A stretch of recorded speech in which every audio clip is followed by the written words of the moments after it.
This is Time Signatures with Jim Ervin, a podcast and radio program presented by the Capital Area Blues Society in Lansing, Michigan. Driving up and down these Michigan roads, yeah. And now, here he is, your host, Jim Ervin. Baby, I'm home. Well, thank you so much, Parker, and welcome to Time Signatures. I'm your host, Jim Ervin, and today we're doing something extra cool.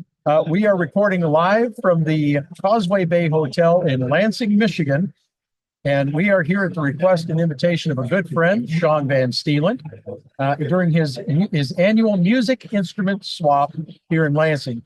And it just so happens that one of our local young musicians is here with us today. So you all know me, I had to ask him for a chance to sit down and talk with him. He is 18-year-old Blake James of Fowlerville, and this guy has quite a backstory already. He's an accomplished and gifted musician and guitarist, and the first time I caught him playing, it was on stage in Mason at the Sun-Dried Festival with his father. He was jamming on some blues and having a good time. A few years later, here he is. He's building his repertoire in country music and doing all kinds of great things. He's only 18 years old, guys. He's got a great future ahead of him. Blake James, welcome to Time Signatures. How are you? I'm doing good. Thanks for having me. It is an honor to have you. And I have to be honest now, you got some mad skills for a guy your age. And I completely recognize talent when I see it. So tell me where your journey in music got its start. Hell, it was started before I was born. I mean, Mom was putting me against the speaker listening to Great Balls of Fire. I was a chicken. Okay. No, but my dad and grandpa and uncle, they all played music. My grandpa's back in the 70s. They played in the bars together, Nice. So I've always grown up around it. As soon as I could hold something, I was trying to play. But I really started playing guitar when I was 7. Nice. Now, was it always your dream to be a musician, or is that something that's kind of developed and is developing over time? Yeah, it was something I always wanted to do because my dad always did it, and now it's turned into something that I have to do. I can't live without it anymore. Right. Well, it's ironic you're wearing a Billy Strings hat. Okay. Now, when I was talking to Sean last night in advance of the show, he talked about how the first time he saw you playing, you were just knocking it down on some Billy Strings bluegrass, and he was really impressed. Yeah, Billy Strings, he's something, man. Yes, he is. Now, you also spent some time at the School of Rock. How did that develop and help you hone your skills? Well, that was a good way to meet some new people playing, like my drummer, Dash Hughes. We've done some shows together and plan on doing something this summer. Dash the drummer. Here's another kid, man. Yeah, he's here around here. Is he really? Okay. Yeah, he just walked by. But that was something when COVID hit. I wasn't going to school, so it was a good thing to do. Yep. Keep me busy. Now, when I met you a few years back, like I said, you were jamming on some serious blues. Yeah. On the guitar. I mean, this guy, I wish I had the ability to turn him loose on guitar while we're doing this interview, because I'm telling you, you'd love what you're hearing. But you also have you've done some blues jams with us with our local group on Sundays. But you've taken a little bit of a new direction on your music, haven't you? Yeah, you could say that. Talk about that a bit. So, me growing up when I was younger, I was always into 50s rock and roll, and that's all blues, Right. So I was always leaning towards that stuff. And then I heard Jimi Hendrix. Oh, well, here we go. This is a whole new thing, Yeah. I was always into those guys growing up, but as I get older, where I'm from, what I grew up on, it was all country. So I figured I should just kind of follow with my roots, But in the songs I write, I put blues licks and, that kind of style to it. Yeah. 'Cause that's what makes me, Yes, sir. all that country and blues. Now, make no mistake, I appreciate your music, okay? Regardless of the genre, Yeah. I know that you've got some blues licks, like you just said. The only thing I want to tell you is, as you're finding your new direction and you're experimenting, are you experimenting to see what suits your tastes, or developing your own style? Because it doesn't seem to matter what you tackle, you're good at it. Well, I just try and play what I like. And like all them old guys, Waylon, Johnny Cash, I like to pay my respects to them.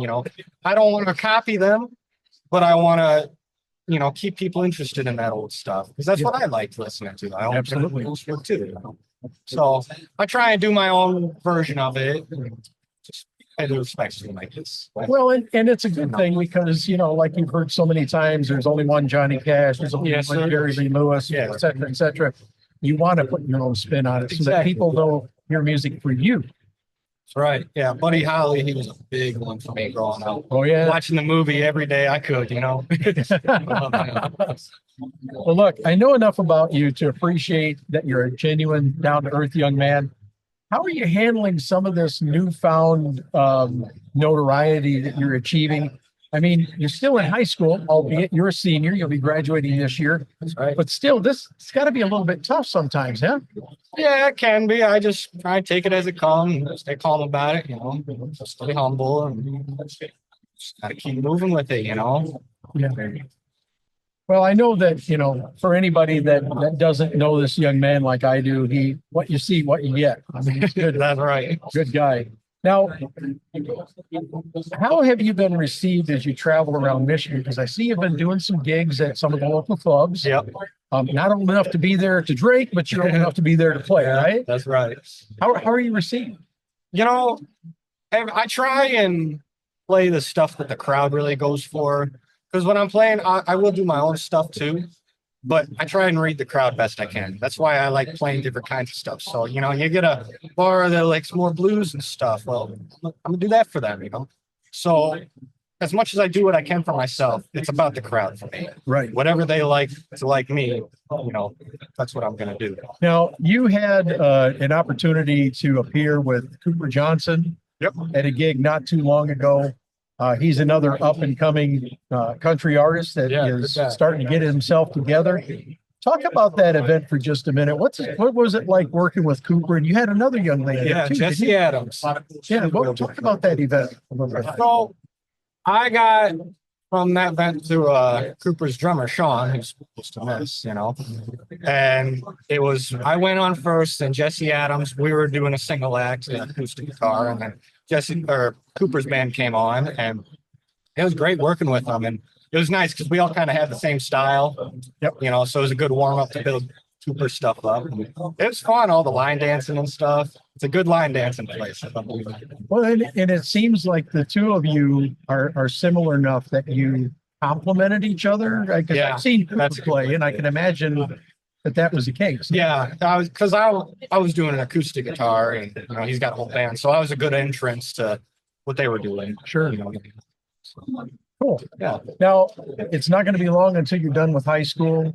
No, I got about 50 some days left. You got a Count down. calendar, do you? Absolutely.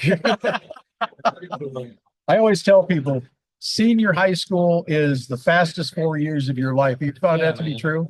I have found that to be And true. especially with everything that you're doing. I mean, Yeah, well, I'm very involved with the school stuff too. Yeah. Marching band, I'm a percussionist. Yep. So, and I play upright bass in the jazz bands. do you really? Yeah, man. I've been doing that since the 6th grade. Look at this guy. I want you to talk for a minute about the support that you've had from your parents and your other family members, because I know for a fact, I mean, I've seen you play with your dad. I've talked to your mother. Yeah. You've really had a strong support system. And I'm haven't you? very blessed for it too. Yeah. My dad, he showed me a lot of the stuff that I know. And he's the one who really got me out to play jobs and stuff, all the people he knew doing parties and stuff like that. But Yeah. that's what got me going. And that's how I got out in here and meeting all you guys. And my mom, she's just been there for anything I want to do. Yeah. They're always real supportive. So I'm very happy. Now, was it your grandfather that you played with? Both. I saw the video just recently. Yeah. I don't know which one it was, but my grandpa Dave, this is my dad's side. He played bass and sang harmonica and fiddle. Yeah. So he'd always play. And then my dad, kind of the same way I started, he was playing with his dad like that. My other grandpa, Tom, my mom's dad, he was a singer and guitar player. Okay. Tom Brewer. He had a couple songs out. I was playing at the New Hudson Inn last Thursday. He came up on stage. That might have been the video I saw. Yeah. That's what it was. Yeah. I don't know. That was nice for me. Yeah. I was going to say, what is it like because you're going to be a second generation musician in the family. I'm Or third like gen- fourth, man. Oh, fourth? Oh, yeah. talk about that a little bit. What is that like to have your grandfathers join you on stage and your dad? And, You know, it's hard to say because I don't know any other way besides it. You know, I remember being 13 years old and my grandpa Dave coming up on stage playing bass for me as a three-piece band. I mean, there ain't very many people to get to do that like I did. So Yeah. I'm very happy about it. Like, we'll go down to my grandpa's and play music all night long. It's just what we do. Still. Oh, yeah, it's funny. I saw you guys wheeling all kinds of amps and all kinds of different gear in here. And so you honestly have come by it honestly. yeah. Yeah. Now, what about your uncle? Does he play too? Yeah. He always played bass for my dad. Okay. And then by the time I came along, I was doing J-Lou on piano and guitar and stuff. So they were You play piano too? Yeah. Is there anything you don't play? I'm trying to play a fiddle. I still ain't got that. My dad and uncle or grandpa can play that one. Okay. But I got them on the banjo. They can't play banjo. So got them there. That is a real talent to be able to play banjo. You got both of your hands going 90 to nothing. Always the right hand. Guitar too, it's your right hand. Yeah. Getting that percussive feel out of it. Right. I think that's a big thing a lot of people like about my play because I don't just strum a guitar and sing the songs. I play it like it's a whole band. You know, I'm beating on it and stuff like a bass. Right. Plus my bass drum I'll have with me. Overlaps. Now, while you're taking a drink here, because I know you need a sip, I want you to promise me that you will not avoid incorporating the blues into your music. I know. I love the blues. I have to be honest with you. That was, as I said, one of the first things that I noticed about your work. But there's nothing wrong with incorporating a little bit of blues into the country. Not at all. When I'm playing with a band, we're always doing blues songs, you know. Cool. It's a good way to take a break from singing and jam out of it, you know. Yep. Everyone always likes it. Yeah. Now, I know we're not permitted to talk about specifics. Yeah. And we are going to respect that. Okay. But I understand that you auditioned for Idol. Well, all I got to say is win, lose, or draw. I don't see any reason why you shouldn't move forward. That's me. Yeah. I'm excited to see what happens, Mark.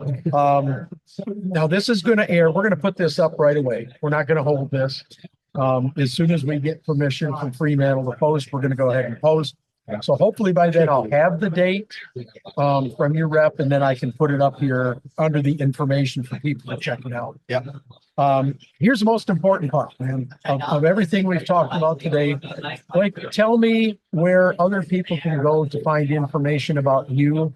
I know you haven't released anything yet, but it's coming. You're wrong there. Oh, really? I released my first single. It's called A Lot Less Bottle and a Little More Wine. That's on Spotify, Apple Music. You can find it on there. You go to my Instagram, you can find a link tree. I have a website. You can find all the stuff there. Okay. And I am working on an album right now. Are you really? Yeah, I'm recording and producing it all myself because I ain't paying for studio.